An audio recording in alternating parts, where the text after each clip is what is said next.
Hey guys, what's up? I know I haven't made a video in a long time, but I've just been really busy. But as you can see, I got another commission done, or well, I got another crossbow done. There's no way of you knowing this commission, but it is. It's for a local guy, Dead Dumpster. Hopefully he sees this. He's a cool guy, friend of mine. But anyways, homemade trigger, polycarb trigger. It's 1/4 inch. You're supposed to make it out of 3/16. But I make them out of 1/4. As long as you don't tell your crossbow that you're using 1/4, it won't even notice. It's not even that much bigger. Just make sure you don't tell the crossbow. But yeah, anyways, 1/4 inch polycarb catch as well, and that's also hand machined just like the trigger. And we'll take a look at the plunger tube. It's a replaced plunger tube. It's also extended, so this has around 6 1/4 inches of draw now, and it's just held in place using the stock ridges in the shell, which is epoxy putty reinforced. And then there's some polycarb little like brackets there, and then those are reinforced by extra pieces of polycarb tubing, so that prevents the things from moving side to side, and that's all glued in place. Polycarb reinforcement on the spring rest, and then there's 2 bolts going through. I'll show you that later. Nice custom polycarb pull handle, a little smaller, but it allows for much more draw.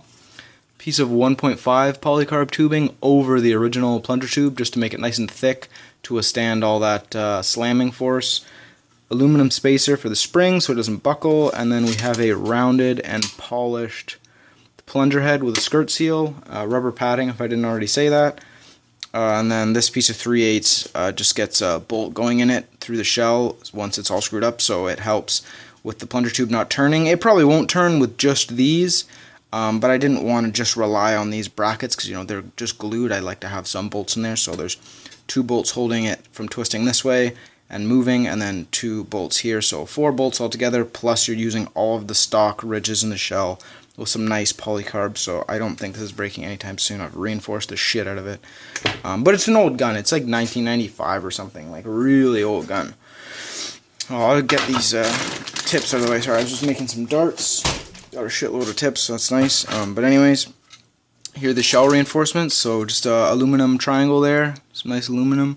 It's 1/8 inch, and then since the plunger tube, like the bushing is out of the blaster, I had to kind of make the support outside of the blaster. Usually I just do it right there, put a bolt right through. But this, it's going out, and that allows you to still keep a bolt going through the plunger tube.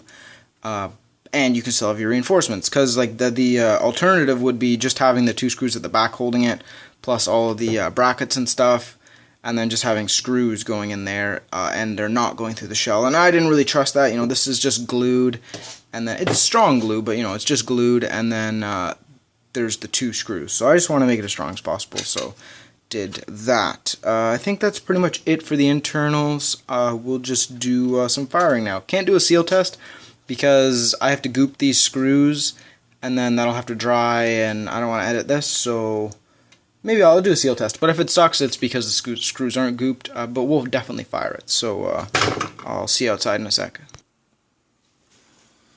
Alright, so I got it all together now. You can see both sides with the aluminum and that kind of stuff. I didn't mention it's a K25. I don't agree with putting K26s in here. You get great power with K25s, and this is an old brittle shell. There's no need to put a K26. If you want to, go ahead. You might break your shell, but go ahead. It's like a $200 blaster. You might break your shell, but a lot of work goes into these. Just put a K25. You get good enough performance. If you really want something that shoots with a K25 or a K26, build a plus bow. It's like basically cheaper nowadays. So yeah, anyways, here's the draw length. Oh, it's kind of hard to do because there is so much of it. Okay, there we go. And then we'll do the seal. And the goop is not dry at all, but look at the seal. Dead perfect seal, and the goop isn't even dry.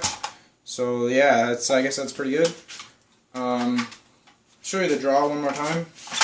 You kind of have to do it quick, just because the shell is kind of hard to get your fingers in there. But we'll just do a like catch test, see if it goes off.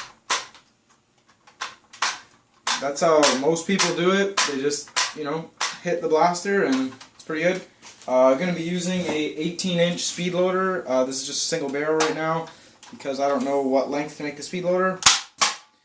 We'll probably make it around, I don't know, 16 inches. But anyways, we'll go shoot this beast outside now. I will see you outside. Alright, so we're outside. Hopefully it's not too sunny, and I'm about 140 feet from my garage.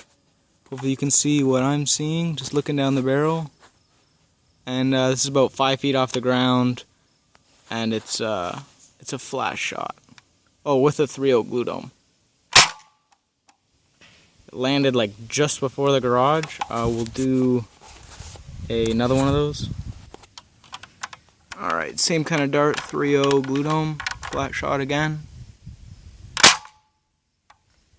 Yeah, they're landing just before the garage. I guess we'll try a slug and then we'll do FVJ. I just want to prove a point a little bit with the slug. But yeah, hold on. I'll load a slug in now. Okay, so here's a white foam slug, and I just want to, I didn't change the spring, I didn't change the barrel. It's the same kind of dart, it's just now a slug. It's actually even the same weight. It's a 3/0 fishing weight with a felt pad on it. And look, it's going to go about 80 feet now, and it's just because of the aerodynamics of slugs, so yeah, here you go. Okay, so that went about 100 feet actually, which is okay for a slug. But like slugs, I don't think slugs can go like further than 100 feet most of the time. Even out of like air guns and stuff. But I'll try a silly tip. It's like one of those Australian silly tips that looks like FVJs, so hold on one sec. Okay, so same distance, and hopefully you can see these things. It's kind of bright outside. But yeah, here's the silly tip. Yeah, that nailed the garage, and you know, they're cheap and they're way safer than domes, and they're better than slugs too. I don't know why nobody will want to use them. And okay, just to prove another point, we'll shoot a ACC dart next, because everyone says, oh, silly tips are hard to get. Well, ACC darts are dirt cheap and easy to get, and so are artifact darts. So we'll shoot, well, it's actually an artifact dart, but whatever. It's basically ACC dart. Okay, so last dart, it's a blue artifact dart. And this is pretty flat again, as flat as I can get it. Yeah, that nailed the garage too, so it went like 140 feet. And it was way too fat for CPVC. So yeah, I don't know why everyone's stuck on glue domes and slugs and stuff. There's better darts now. But yeah, anyways, I'll show you a nice picture of it laying in some green grass, and there's my shadow in the way. But yeah, I hope you like it, everyone, and you know, dear Commissioner, hope you like it too. And yeah, that's it for now, guys. I'll probably talk to you later. Some more commissions, most likely. Something really cool, but I'll tell you about it later. Anyways, hope you're all doing well, and I'll talk to you later.